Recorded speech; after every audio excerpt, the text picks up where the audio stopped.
नमस्कार, जय माता दी दोस्तों। कैसे हैं आप सब? आशा करता हूं कि आप सब बहुत अच्छे होंगे।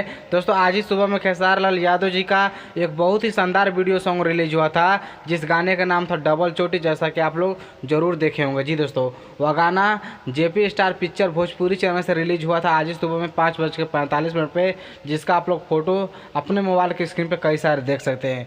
उसके बावजूद भी आज ही एक और वीडियो रिलीज होने जा रहा है खेसारी लाल यादव जी का, जिस गाने का नाम है लगा के वैसलीन। जी दोस्तों, आप लोग इस फिल्म को देख लिए होंगे, यानी यह फिल्म मेहंदी लगा के रखना थ्री फिल्म का गाना है। जैसा कि आप लोग को पता होगा कि खेसारी लाल यादव जी का एक नई मूवी अभी आने वाला है, या फिर सिनेमा घर में मूवी रिलीज हो गया, लेकिन अभी यूट्यूब पर आने वाला, जिस फिल्म का नाम मेहंदी लगा के रखना थ्री, और इसी फिल्म का गाना है जिसमें आप सभी को देखने को मिलेंगे खेसारी लाल यादव जी के साथ आम्रपाली दुबे, जो कि बहुत ही शानदार वीडियो सॉन्ग है। और आज ही ये गाना रिलीज होगा इंटरटेन रंगीला यूट्यूब चैनल से शाम 7 बजे। जी दोस्तों, आज यानी कि आज है 4 जून, और आज ही आप सभी के बीच में रिलीज हो जाएगा शाम 7 बजे। तो आप लोग जरूर देखिएगा, और बहुत ही शानदार वीडियो है। और इसी तरह से मज़ेदार वीडियो अभी आने वाला है खेसारी लाल यादव जी का, तो उसमें थोड़ा सा अभी टाइम है, इंतज़ार कीजिए।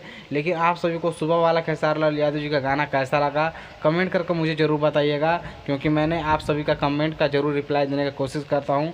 यदि आप लोग जो भी क्वेश्चन करेंगे, मैं उसका जरूर रिप्लाई देने का कोशिश करूँगा। तो चलिए, मैं इस वीडियो को यहीं पर समाप्त करता हूँ दोस्तों। धन्यवाद, थैंक यू। फिर मिलते हैं अगले वीडियो के साथ एक नए टॉपिक के साथ। चलिए, धन्यवाद, थैंक यू।